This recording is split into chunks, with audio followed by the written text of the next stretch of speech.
Hello मेरे प्यारे बच्चों, हेलो साथियों, सभी को नमस्कार। कैसे बने आप लोग? चलिए फिर से आप लोगों का स्वागत है अपने YouTube channel district board Y MCP मोहब्बत पे। मुस्कुराइए कि आप लोग अपने ही YouTube channel district board Y MCP मोहब्बत पे फिर से आप लोग एकत्रित हुए हैं। तो हम लोग एक नए शुरुआत, नए जोश और जुनून के साथ एक नए टॉपिक और चैप्टर के साथ हम लोग चल रहे थे, जो 12th क्लास के अलावा कई सारे कंपटीशन एग्जाम में भी एक चैप्टर बहुत योगदान रखता है। इस चैप्टर को हम लोग लहे लहे एकदम धीमे धीमे पढ़ते जा रहे हैं और हम लोग अपने लय में लय को कभी तोड़ नहीं रहे हैं। लय होना पढ़ाई में बहुत जरूरी है। जिस तरीका से संगीत में स्वर और लय की आवश्यकता होती है, उसी प्रकार से पढ़ाई में लय को होनी चाहिए शिष्य और गुरु के बीच। तो इसलिए लय को नहीं तोड़ते। तो फर्स्ट क्लास में हम लोग देखे थे यानी कि विविधता और वंशागति अनुवंश की। उसके बाद मेंडल के जीवनी देखे, सम युग्निज विषम युग्निज देखे। उसके बाद हम लोग क्या देखें तो सम युग्निज विषम युग्निज, उसके बाद जीनोटाइपिक फिनोटाइपिक देखें क्या किस प्रकार का होता है, उसका क्या अंतर होता है, क्या भिन्नता होता है। तो कहा जाता है कुछ देर की खामोशी है तुम्हारा फिर शोर आएगा, तुम्हारा वक्त आया है ए मेरे दोस्त, तो मेरा भी एक दिन दौर आएगा। तो जल्दी से इस चैनल को सब्सक्राइब कीजिए, शेयर करना मत भूलिए और अपने भाई और बंधुओं को सबको बोलिए कि भैया एक मोहब्बत भैया है जो बायोलॉजी एकदम जबरदस्त पढ़ाते हैं। आकर पढ़िए, जुड़िए इस चैनल से डिस्ट्रिक्ट बोर्ड वाई एमसीपी मोहब्बत से, फिर अपना एंजॉय लेते रहिए अपने अपनी पढ़ाई को। तो चलिए आज हम लोग देखेंगे मेंडल साहेब का, यानी मेंडल साहेब का मोनोहाइब्रिड क्रॉस देखेंगे।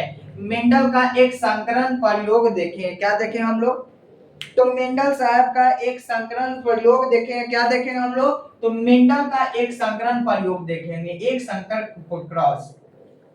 मेंडल साहब का क्या देखने वाले हम लोग तो एक संकर प्रयोग देखेंगे, एक संकरण देखेंगे, एक संकरण क्रॉस देखेंगे। क्या देखेंगे एक संकरण देखेंगे, एक संकर देखेंगे, संकरण क्रॉस देखेंगे। क्या देखेंगे जी क्रॉस। कि मेंडल साहब का एक संकरण संकरण प्रयोग क्या, एक संकर संकरण प्रयोग क्या है, ध्यान से सुनिए इसमें क्या होता है। जब किसी पौधा के एक ही लक्षण लेकर आपस में संकरण कराया जाता है तो उसे मेंडल का मोनोहाइब्रिडाइजेशन कहलाता है। ध्यान से सुनिए, जब किसी पौधा का एक ही लक्षण लेकर आपस में संकरण कराया जाता है तो उसे हम लोग मेंडल का एक संकरण संकर प्रयोग कहते हैं। क्या कहते हैं मेंडल का एक संकर संकरण प्रयोग कहते हैं। ध्यान से सुनिए, जब किसी पौधा में एक ही लक्षण लेकर आपस में संकरण कराया जाता है तो उसे हम लोग मेंडल का मोनोहाइब्रिड डाइजेशन कहलाता है। जैसे देखिए, अगर हम हैं और मेरी बुआ का एक बेटी है और उसमें हमें यानी कि गोरापन को लेकर, नस्ल को लेकर कंपेयर किया जाए, क्रॉस किया जाए, तो आखिर कौन जीतेगा? जो गोरापन रहेगा वही जीतेगा, वही अपना प्रभावित समाज पे करेगा, प्रभाव करेगा कि नहीं एक गोरापन है बहुत अच्छा दिख रहा है, हम थोड़ा सा नस्ल में क्या है उससे नीचा है तो हम समाज को प्रभावित नहीं कर पाएंगे। तो इसी प्रकार से मेंडल का एक क्रॉस देखे रहे हैं। क्या देखे हैं मोनोहाइब्रिड क्रॉस देखे हैं, मेंडल का एक संकरण संकर प्रयोग। तो ध्यान से सुनिए, जब किसी पौधा में एक ही लक्षण को लेकर आपस में क्रॉस कराया जाता है तो उसे मेंडल का एक संकर संकरण प्रयोग कहा जाता है, मोनोहाइब्रिडाइजेशन कहा जाता है। Any programme. चलिए अब कैसे हम लोग क्रॉस करवाते हैं तो शुद्ध लंबा पौधा लेते, क्या लेते हैं शुद्ध लंबा पौधा। क्या लिए हम लोग शुद्ध लंबा पौधा एक लिए, जिसे हम लोग कैपिटल टी से डिनोट किए हैं। फिर इसी को हम लोग क्रॉस करवाएं, क्या बोला एक ही लक्षण शुद्ध बौना पौधा, यानी स्मॉल टी शुद्ध बौना पौधा। कैसा है जी ये शुद्ध बौना पौधा है। कैसा पौधा है शुद्ध बौना पौधा। आप लोग शुरू से लेकर अंत तक जरूर इस वीडियो में बने रहिए। अब देखिए, जब इसमें युग्मक बनता है तो युग्मक बनते समय क्या होता है मेरे प्यारे बच्चों, तो युग्मक बनता है तो ये दो में से एक बाहर आ जाता है। क्या हो जाता है एक एक बाहर चला जाता है। जब युग्मज बनता है तो ये दोनों में से एकक बाहर चला आता है। तो इसमें से कैपिटल टी आ गया और इसमें से क्या आ गया आपका स्मॉल टी आ गया। क्या आ गया स्मॉल टी। ये देखिए ए आपस में क्रॉस करेगा। क्या करेगा ए भी आपस में क्रॉस करेगा और ए आपका युग्मक बना। क्या बना युग्मक। और कैसा युग्मक बनेगा तो ए युग्मक बना। क्या बना ए युग्मक बना। क्या बना युग्मक। ए युग्मक की घटना हुआ। ए युग्मक बना। दोनों क्रॉस करेगा तो क्या बनेगा ध्यान से आप ही बताइए क्या बनेगा। ध्यान से बताइए जी। तो कैपिटल टी क्रॉस किया स्मॉल टी से तो क्या बनेगा जी। तो कैपिटल टी और स्मॉल टी।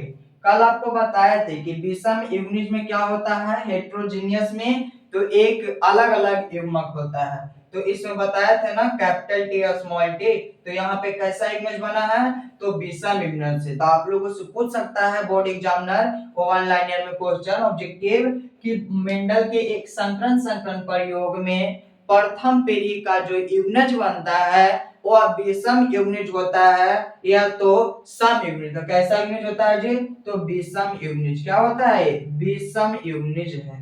कैसा बना विषम युग्मज बना है। हेट्रोजेनियस बना है हेट्रोजाइगस बना है। समझ में आया जी यस। अब देखिए अब इसी को हम लोग स्वपरागण कराएंगे। स्वपरागण क्या है तो अपने के साथ ही क्या करता है तो रिलेशन बनाता है यानी अपने के साथ क्रॉस करता है। तो इसको हम लोग क्रॉस सेम अपने ही साथ करवा देते हैं अपने ही युग्मज के साथ करवा देते हैं। तो क्या बनाता है तो देखिए अब हम लोग इसको स्वपरागण कराएंगे। क्या कराएंगे जी तो स्वपरागण की घटना करवाएंगे। क्या स्वपरागण की घटना स्वपरागण। आप देखिए स्वपरागण की घटना करवाएंगे तो कैपिटल टी या small T into capital T और स्मॉल टी। फिर इसमें युग्मक बनेगा। जब फिर इसमें युग्मक बनेगा तो यहाँ पे अलग अलग हो जाएगा। ए भी दो भागों में टूट जाएगा और ए भी दो भागों में टूट जाएगा। तो कैपिटल टी और ए स्मॉल टी। क्या स्मॉल टी ए भी दो भागों में टूट जाएगा ना जी। तो ए भी कैपिटल टी ए भी स्मॉल टी में टूट जाएगा। किसी प्रकार के दिक्कत नहीं जी। तो ए प्रकार के ऐसे ऐसे क्या होता है तो हम लोगों को बनता है। यहाँ तक आप लोग उतारने का प्रयत्न कीजिए फिर हम लोग आगे बढ़ते हैं। क्या करते हैं जी आगे बढ़ते हैं। चलिए किसी प्रकार की दिक्कत नहीं हुआ। इसे हम लोग F1 पीढ़ी भी बोलते हैं। क्या बोलते हैं F1 पीढ़ी भी बोलते हैं। क्या बोलते हैं F1 पीढ़ी। अब देखिए यहाँ पे जब युग्मक बन गया अब युग्मक को क्रॉस करवाएंगे। क्या करवाएंगे युग्मक को आपस में क्रॉस करवाएंगे। देखिए इसको हम क्रॉस करवा देते हैं किससे फर्स्ट युग्मक को हम लोग क्रॉस करवाते हैं। देख लीजिए किससे करवा देते हैं एक मिनट इसके साथ करा दी। तो यहाँ पे क्या बनेगा तो कैपिटल टी बनेगा। अब इसको हम लोग करवा देते हैं इसको साथ। तो यहाँ पे क्या बनेगा जी तो यहाँ पे बनेगा स्मॉल टी। अब देखिए ये दोनों को दोनों के साथ करवा दिए ना। अब इसको करवाना है हमको इसको साथ। तो वहां से बनेगा कैपिटल टी स्मॉल टी। क्या बनेगा कैपिटल टी और स्मॉल टी बनेगा। क्या बनेगा जी तो कैपिटल टी स्मॉल टी बनेगा। अब देखो इसको इसको साथ क्रॉस करवाते हैं इसको साथ स्मॉल टे। ये आपको समझ में स्पेस के अभाव है आप इससे बना उतारिए उसके बाद हम यहाँ से फिर करवाते हैं। युग्मज तक ही आप लोग रखिए यहाँ से आप लोग का समझ में नहीं आया क्योंकि स्पेस की अभाव है इस वजह से यहीं तक आप लोग समझिए। तो ये कैपिटल टी बना small T capital T small T. चलिए यहाँ तक आप लोग उतारने का प्रयत्न कीजिए मेरे प्यारे बच्चों मेरे प्यारे भाइयों बहनों। उसके बाद हम लोग आगे बढ़ने का प्रयत्न करते हैं। तो जल्दी से आप लोग उतारने का प्रयत्न कीजिए, जल्दी से आप लोग उतारिए क्या होता है। चलिए आई होप कि आप लोग उतार लिए होंगे। चलिए अब हम लोग क्रॉस करवा के देखते हैं कि किस प्रकार से हम लोगों का ए बनता है, और हम लोग धीरे धीरे अपने अपने क्या करेंगे, बहुत अच्छे से सीखने का प्रयत्न करेंगे। दम ले किसी प्रकार का जल्दीबाजी हम लोग करने वाले नहीं है। तो देखिए किस प्रकार से हम लोग युग्मक जो बनाए हैं, आप उसको हम लोग क्रॉस करवा के बौना लंबा का अनुपात निकालने का प्रयत्न करेंगे। नीसी के नियम पे आधारित एक वैज्ञानिक थे, उन्होंने अपना एक सिद्धांत दिए थे, उनका नाम था पुनेट, राजोनेल्ड सिंह पुनेट। उन्होंने पुनेट वर्ग का प्रतिपादन किया था। क्या था? पुनेट वर्ग का प्रतिपादन किया था। क्या था? तो पुनेट वर्ग का प्रतिपादन किया था। तो इसी के सिद्धांत पे हम लोग आज देखते हैं, देखिए क्या होता है पुनेट वर्ग का प्रतिपादन में। ध्यान से सुनिए। तो क्या आया था जी? तो युग्मक आया था एक। युग्मक कौन कौन से बना था? एक युग्मक आपका बना था कैपिटल टे, और एक बना था स्मॉल टे। एक बना था कैपिटल टे, एक बना था स्मॉल टे। इसको हम लोग क्रॉस करवा दिए इसको साथ, तो क्या बना? देखिए आप ही लोग बताइए क्या बनेगा? जो कैपिटल टी बन गया, कोई दिक्कत? इसको हम लोग करवा देते हैं इसको साथ, तो क्या बनेगा जी? तो कैपिटल टी और स्मॉल टी, इसको ये दोनों के साथ क्रॉस करवा दिए, कोई दिक्कत? अब चलते हैं स्मॉल टी को कैपिटल टी और स्मॉल टी के साथ करवाते हैं। तो इसको देखिए हम लोग करवा रहे हैं इसके साथ, तो क्या बन रहा है? जो देख लीजिए आप ही क्या बनेगा जी? क्या बन रहा है? तो कैपिटल टी और स्मॉल टी। कैपिटल टी, ये नहीं कि पहले ही आता है ना लिखा है, पहले बड़े वाले का योगदान होता है। अब इसको हम लोग करवा रहे हैं इसको साथ, तो क्या बनेगा? तो कैपिटल टी और स्मॉल टी। यानी कि अगर हम अपने एक लक्षण लेकर संकरण करवाते हैं तो विषम युग्मजीव का नियम होता है ए आपका द्वितीयक पीढ़ी, F2 पीढ़ी। क्या है? F2 पीढ़ी है। तो F2 पीढ़ी में एक संतान शुद्ध बौना होगा, शुद्ध लंबा होगा और विशुद्ध लंबा होगा, यानी कि लंबा की 3 बौना की 1 रेशियो। अब चलते हैं इसमें जीनोटाइपिक और फिनोटाइपिक रेशियो निकालते हैं। क्या निकालते हैं? जीनोटाइपिक। इससे पहले राजोनेल्ड सी पुनेट ने पुनेट वर्ग का प्रतिपादन किए थे। क्या किए थे? तो पुनेट वर्ग का प्रतिपादन किए थे। तो थोड़ा सा पुनेट वर्ग के बारे में आप लोग देख लीजिए, थोड़ा सा लिख लिया ना, एटोपेरी इसे मिटा रहे हैं, आप लोग लिख लीजिएगा, थोड़ा सा स्पेस का अभाव है। इसी के हम लोग समझेंगे पुनेट वर्ग का निके राजोनेल्ड सी पुनेट वर्ग। राजोनेल्ड सी कौन दिए थे?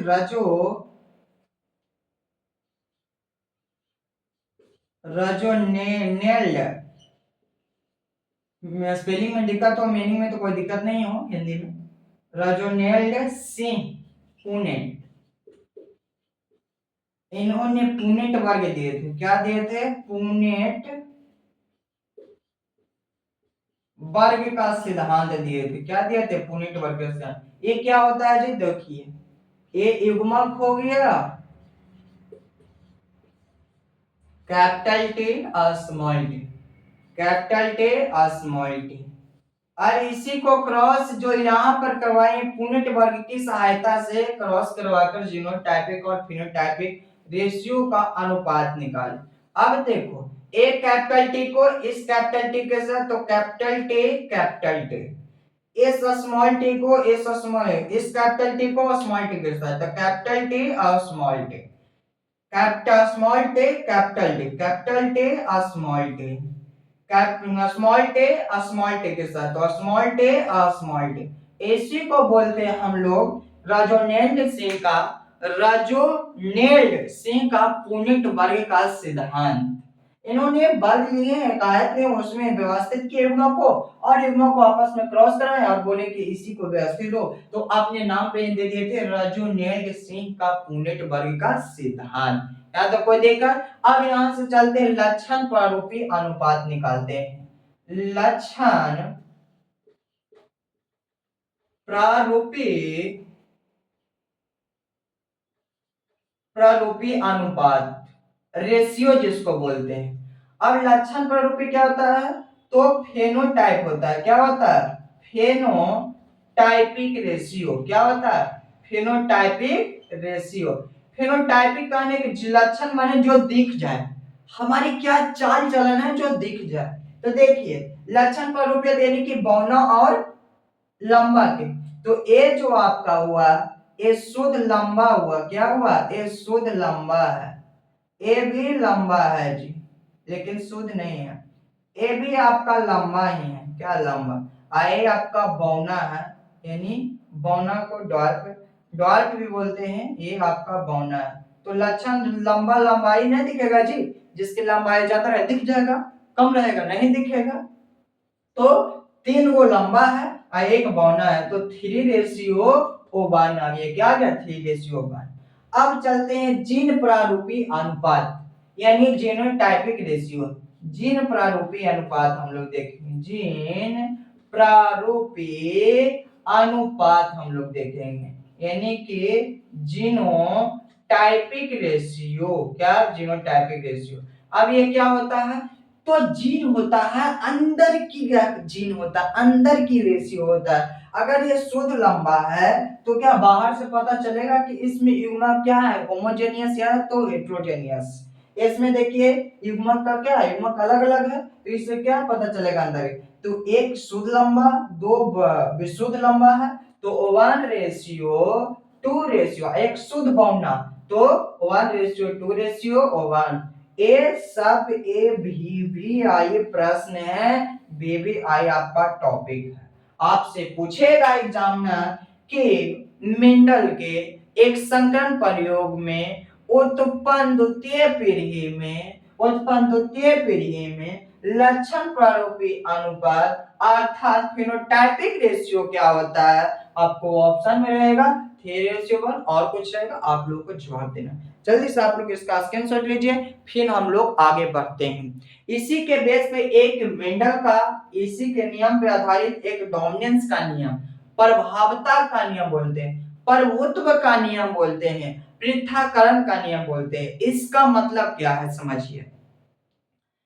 कहा जाता है जब 2 जीन आपस में भाग लेते हैं, जिसमें एक प्रभावी जीन एक अप्रभावी जीन होते हैं, तो उसमें जो प्रभावी जीन होता है अप्रभावी जीन के लक्षण को, गुण को दिखाने के प्रकट नहीं होने देता है। इसी प्रक्रिया को हम लोग क्या बोलते हैं, तो प्रभावता का नियम, डोमिनेंस का नियम बोलते हैं। आप लोग इसे उतारने का प्रयत्न कीजिए, जल्दी से 2 सेकंड का समय है, फिर हम लोग आगे बढ़ेंगे।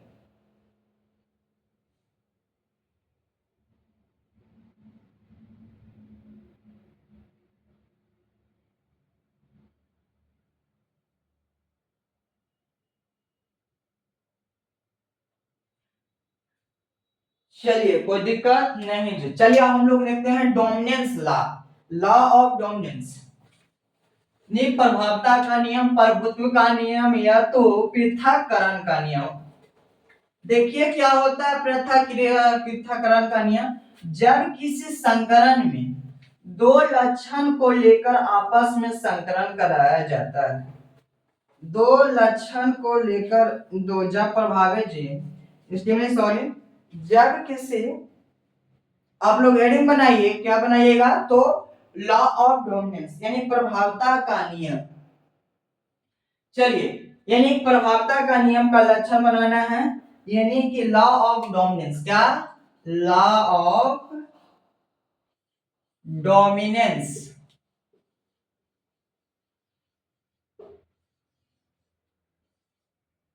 इसको हिंदी में क्या बोलते हैं जी, तो प्रभावता का नियम।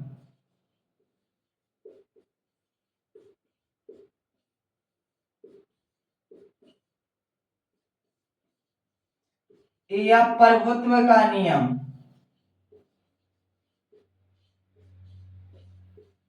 या पृथक्करण का नियम, कुछ भी दिखे।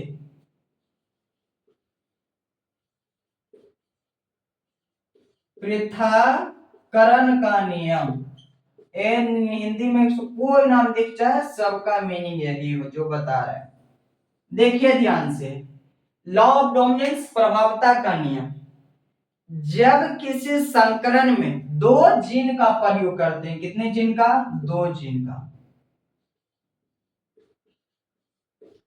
जिसमें से एक प्रभावी जीन होता है। क्या होता है? दो जीन का प्रयोग कर रहे हैं, दो जीन ले रहे हैं। क्या ले रहे हैं? दो जीन हम लोग ले रहे हैं, जिसमें एक प्रभावी जीन है। क्या है? एक प्रभावी जीन है और दूसरा अप्रभावी जीन है। अप्रभावी जीन है। प्रभावी जीन को कैपिटल टी, अप्रभावी जीन को स्मॉल टी। यानी कि जब किसी संकरण में दो जीन का प्रयोग करते हैं, जिसमें एक प्रभावी जीन दूसरा अप्रभावी जीन, तो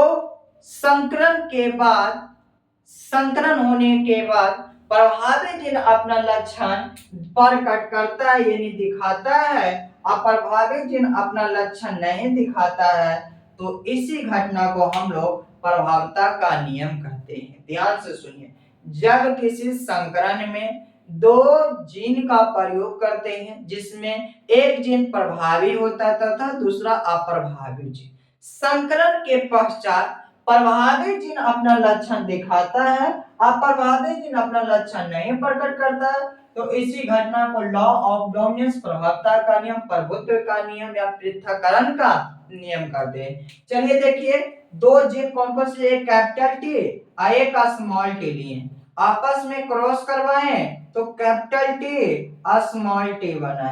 ये जो आपका जो जीन है, ये बौना होने का प्रतीक करता है और ये जो है आपका लंबा होने का प्रतीक करता है। अंततः जो उत्पन्न होता है युग्मनज, ये जो है लंबा होने का ये गुण रखता है। तो वही बोला, बौना अपना लक्षण तो खो गया ना, और ये अपना लक्षण लंबा दिखा दिया, तो यही हुआ। आप लिख लीजिएगा, ध्यान से सुनिए लास्ट बार। प्रभावता, लॉ ऑफ डोमिनेंस, प्रभावता का नियम, प्रभुत्व का नियम, पृथक्करण का नियम क्या है? तो ध्यान से सुनिए, जब किसी संकरण में दो जीन का प्रयोग करते हैं, जिसमें एक प्रभावी जीन दूसरा अप्रभावी जीन होता है, तो संकरण के पश्चात प्रभावी जीन अपना लक्षण प्रकट करता है तथा प्रभावी जीन अपना लक्षण को खो देता है या नहीं दिखाता है। इसी घटना को लॉ ऑफ डोमिनेंस कहते हैं। आपसे प्रश्न पूछेगा बोर्ड एग्जामिनर कि मेंडल के एक संकरण प्रयोग को दिखाते हुए इससे संबंधित प्रभावता के नियम को बताएं। 5 नंबर का प्रश्न को टोटल बताना बताएगा। आपसे प्रश्न पूछेगा एग्जामिनर, मेंडल के एक संकरण प्रयोग क्या है, इससे संबंधित डोमिनेंस प्रभावता के नियम को भी बताएं। 5 नंबर प्रश्न पूछेगा, तो आई होप कि आप लोग का समझ में आ गया होगा। तो चलिए, मन के बहलाले इजाजत है, मन के बहलाले इजाजत है, मगर इतना ना उड़, रोज सपने देखिए मगर इस कदर प्यारे न देखिए कि मैं अभी जिम से आया हूं, सामने ट्रेन बस रोक लेंगे, ट्रेन रोक लेंगे, असंभव। बाइक तो रोक सकते नहीं हम, डील डील बाइक रोक लेंगे, ट्रेन। कौन जीन हो तू भाई? कौन प्रजाति हो? होमो सेपियंस तो नहीं हो। चलिए, तब तक के लिए बाय बाय, टाटा, शुक्रिया।